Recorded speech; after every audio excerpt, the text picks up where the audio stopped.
What's up, everybody? This man right here, the one and only, that beautiful Rhode Island Red Rooster, one of the original road warlords, and as always, bringing you the knowledge and dropping the science in this industry of what we call trucking, okay? I'm doing this particular video to answer some of the questions in my comment section. Shout out to all my new subscribers that's coming in. I appreciate it and stuff like that. Shout out to all my recent subscribers. You know, feel free to leave the comments and stuff down there. You know, if it's short, then it's something I can respond to rather quickly. But if it's something, you know, that's a little bit more sophisticated and stuff, then, you know, that's when I have to respond based upon the video to give you a play-by-play, which is what I'm doing today. So again, you know, shout out to all my subscribers, both old and new. Keep the comments and stuff coming. Before I get started, my contact information is on the page. Feel free to hit me up. Just say, you know, text me first. Let me know who you are, what the question or the comment and stuff is about. That way I can go ahead and get ready and let you know when I can hit you back, so we can go into discourse about the subject matter. You know, as long as it's pertaining to the trucking. As long as it's pertaining to the trucking. Okay. Also, my Instagram page is Rhode Island Red Rooster 22. Rhode Island Red Rooster 22 on Instagram. Up there, you know, I upload things and stuff, man, that's going on with my truck, you know, in detail.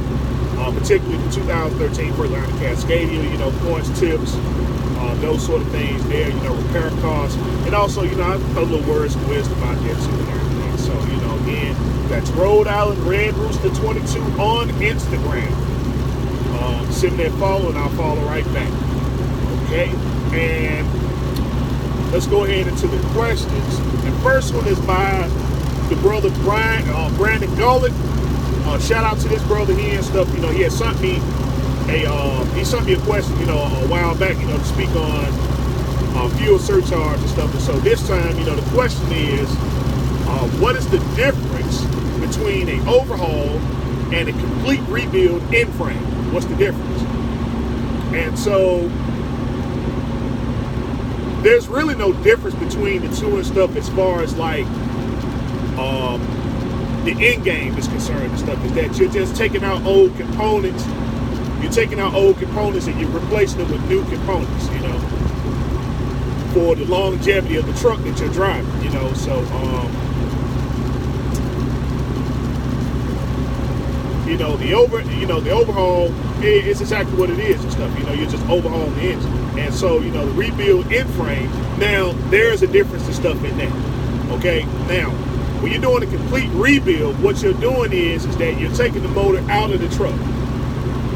You're taking the motor out of the truck and stuff. And so, you know, with that, you know, you got a better chance of changing the components and stuff, you know, dealing with the frame, that sort of thing, that, you know, you're trying to do a paint job and stuff like that.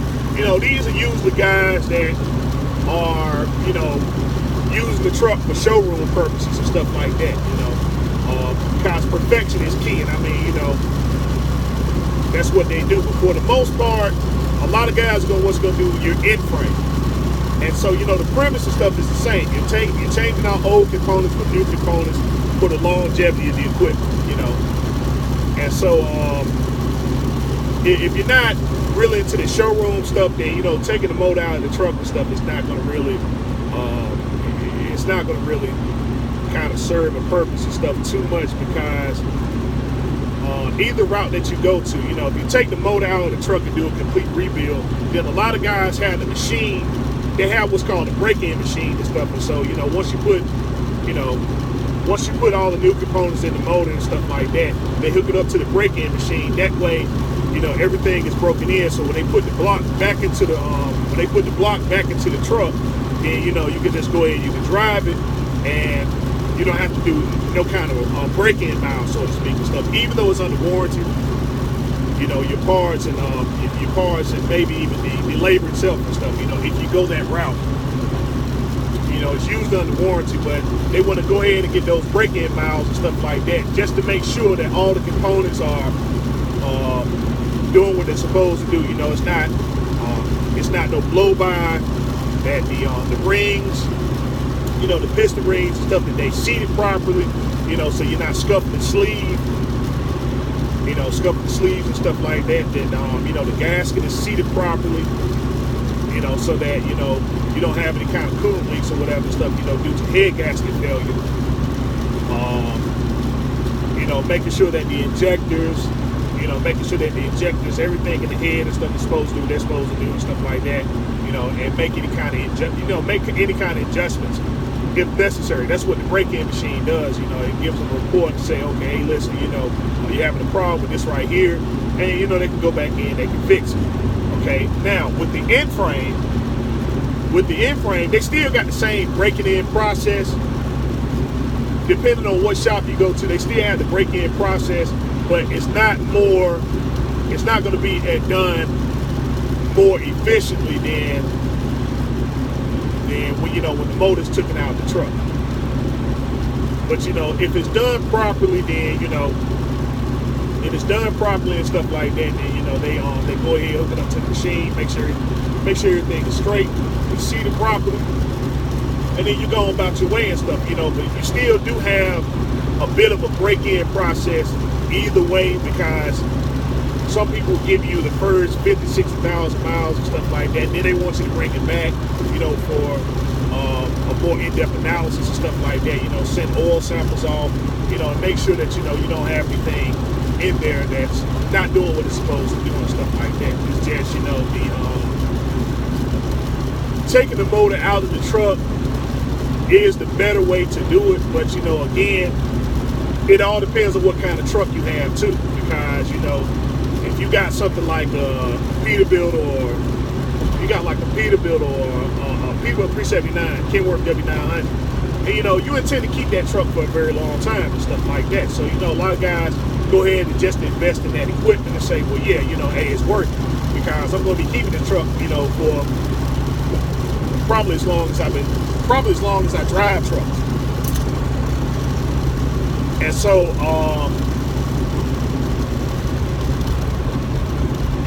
a lot of guys invest into that. Now, if you got like a truck like, say, International ProStar or Freightliner Cascadia, Central Class, Columbia, International 9400, Volvo 760, 780, you're kind of going to rethink that process about, taking the engine out of the truck and stuff, because, you say, well, daggone, because when you look at the money that's involved in it, and stuff, you say, well, hey, man, look, I can just invest in another truck and stuff and just keep on kicking, something that has a little bit better features and stuff than what I have. So, so you'll take that money there, and then, what the truck is worth, and sell it, and then you got your son a little bit newer, like, well, I just have to deal with the bank and stuff like that for a little while, but, it still kind of evens itself on out, but, particularly, guys who do complete rebuilds and stuff, they got trucks that they don't intend on getting out of, and that's like your Peterbilt 379s, your Kenworth W900s, those trucks,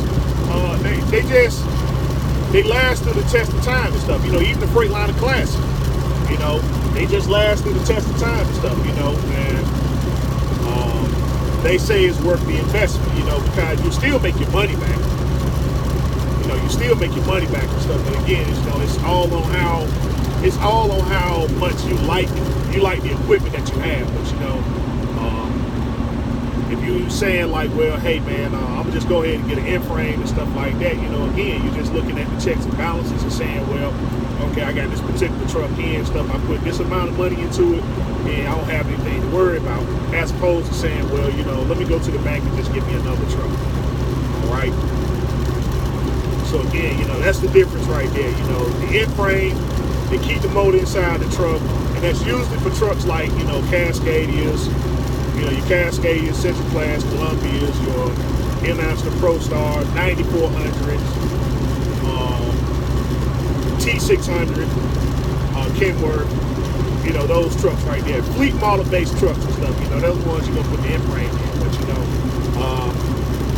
the complete rebuild, where you're taking the motor out of the truck and stuff, those for your large car trucks. Your Peterbilt 379s, Kenworth W900s, your International 9900s, your Freightliner Classics,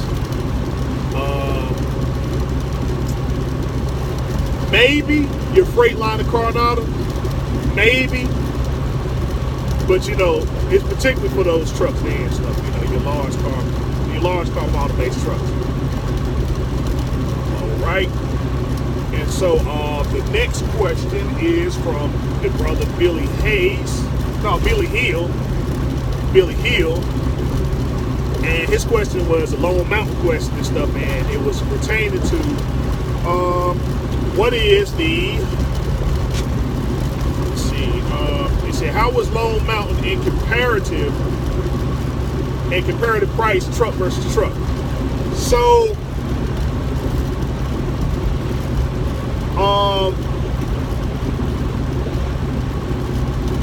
when you look on the inventory list, right, they're going to have trucks listed from the trucks with the least amount of miles to the trucks with the most amount of miles. And so the trucks that have the higher miles are going to have, they're going to have a less payoff and a less term on the lease. Truck versus truck. So for instance, when I went to go get this this Cascadia, this 2013, these trucks right here came from the own operator program from CR England. And so, you know, they had different color trucks and stuff like that. And so they were basically the same year, but some of them had higher miles than other trucks. And so what you have to look at, you have to take that into consideration, because if the truck has higher miles on it, then it's going to be a lower down payment. It's going to be a lower term on the lease, lower payoff. If it has lower miles on it, then it's usually, the down payment is going to be what they advertise. It's going to be what they advertise, and then, the term and stuff is going to be a little bit longer, It's going to be a little bit longer and stuff. So, again, you just have to take that into consideration and say, well, okay, do I want this truck with this amount of miles on it, or this truck with this amount of miles on it? Because that's what's going to be the comparative prices and stuff, truck versus truck and stuff on that. Also, you have to take into consideration what kind of truck and stuff that you wanted, because again, the truck that I originally wanted was the Kenworth T660. It was the Kenworth T660 and stuff, The only problem is that the truck was a 6 and 2, which means that you only had only one live differential and stuff in the back, and the other one was a dummy. It was a dummy differential and stuff like that. And so, again, it's nothing wrong with that type of setup, as long as you know what type of work and stuff that you do. And so with me, I know I do a lot of East Coast, and then, every now and again I go into Canada, so I have to go into farms and stuff like that. And so that one differential, it wasn't going to work for me. It wasn't going to work for me. So, I need a 6 and 4 setup. So I went to look at the Cascadia because the fact that it's, it has a better setup. The Kenworth T660 it had the ISX, it had the X15 Cummins in it, straight 10 transmission. The Cascadias that they were selling at the time and stuff were the DD15 with the 13-speed e-bullet transmission. And so, being that, I just got out of the 13 and stuff like that, I still want to, 13-speed transmissions and stuff, they handle fairly well and stuff. They keep the RPMs down, which in turn, keeps your differentials and stuff cool, and gives you better fuel miles because your RPMs and stuff stay down. So, those were the science and stuff that I use as termed as the decision of the truck or whatever. As far as like the mileage, I went for the lower mileage. So I had to give, so my down payment and stuff was a little bit higher than, something that had a lower, that had higher miles and stuff on it. And, the payments and stuff, were a little bit longer and stuff like that. So, That's the thing there. When you look in comparison, truck versus truck, then you gotta you gotta take an accountability for yourself and say, all right, what kind of truck do I want? One with higher miles on it, one with lower miles on it. You know, it's higher miles, it's gonna be a lower down payment, lower term on the lease. You know, and if that's something that you can handle, something that you have confidence in and stuff like that, and that's what you go with. But, if you need something a little bit higher, then if you need something a little bit lower in the miles and stuff, then just go in with the original down payment and the term, and then just go that route there and stuff, And that right there is the comparative of truck versus truck and stuff as far as pricing. As far as pricing and stuff, and then of course, you got your brand new trucks and stuff like that. They just sent me an email saying that they are bringing in the Kenworth the T680s. They got the brand new T680s 2020. They got those coming in soon and stuff like that. And so for those of you guys and stuff that are interested, again, I got a just look at my old video and stuff from last year that gives you a better insight about the low amount of inventory and stuff, to see what's coming in there, because the inventory is changing constantly, So, yeah, that's the thing there and stuff, comparative price, truck versus truck, just take into consideration, have somewhat of a knowledge about what type of truck that you want, because they have different models. Like they have a 2014 International Pro Star, and then they have one, they have the same truck basically, stuff, International Pro Star and stuff. But these right here and stuff, they may go for a certain price, and then they might have a smaller term on the lease. And then this one right here and stuff, might have a longer term on the lease and a bigger down payment. And that's because of the type, what the truck equipped with and stuff. This one might have a 13 speed as this one might have a straight 10. This one might run a 6 and 2 versus this one running a 6 and 4. And so, those variables right there and stuff they play a part in what the pricing is going to be and stuff overall. And then, of course, inside the classes of the very truck itself, that's when you can see the mileage, and you can say, okay, well, all right, they want a lower down payment and stuff on this one because the miles on the truck is higher as opposed to these trucks up here and stuff, has low miles. So, again, it's all based upon how much knowledge that you have about the truck and what you're trying to do, where you're going to run, those things there and stuff. I do advise that don't make a decision on a truck because you want a truck with a lower payment on it. Just because, okay, well, the truck has, I'm not going to be paying but this amount of money and stuff like that, this term and stuff right here. Don't get the truck and stuff based upon that. Take the real variables and stuff like that and say, well, listen, I'm running a business, and with a business, it's going to be certain costs and stuff that's involved in it. Because, if you're trying to make a profit off of how much you save off how much you save off how you do the type of equipment that you're investing into, then you're not going to be in business very long, You're not going to be in business very long. So don't cut corners and stuff, when it comes to your business, understand, getting it because this is what you feel comfortable with, and that it's going to do the job and stuff. But don't take in consideration, well, I'll be saving this amount of money by going with this right here versus this truck and stuff because it has higher miles on and stuff like that, because there are sciences and stuff that go into it too, and after everything is said and done, when you look at the repair costs and stuff, the truck that you call yourself trying to save money on actually wind up costing you more money because of because of all the work that was involved in it, as opposed to getting this particular truck here, and it may not give you any kind of problems and stuff, through the whole term of the lease. So again, I just advise guys, don't cut corners when it comes to your business. It takes money to make money and stuff, and if payments are going to be a problem, then it's really no, and I'm speaking generally and stuff, is that if payments are going to be a problem, then it's really no point in trying to get into this and stuff, because I mean, the cost is there, but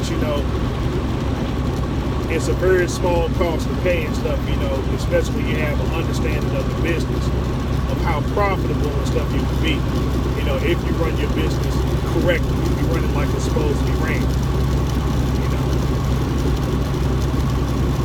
And so I'll go ahead and end on that note and stuff. Again, it's your man right here, the one, the only, that beautiful Rhode Island Red Rooster. Telling you, as always, continue your own research, fact-finding studies, harnessing your skills every day. Until next time we talk, next time we meet, say easy.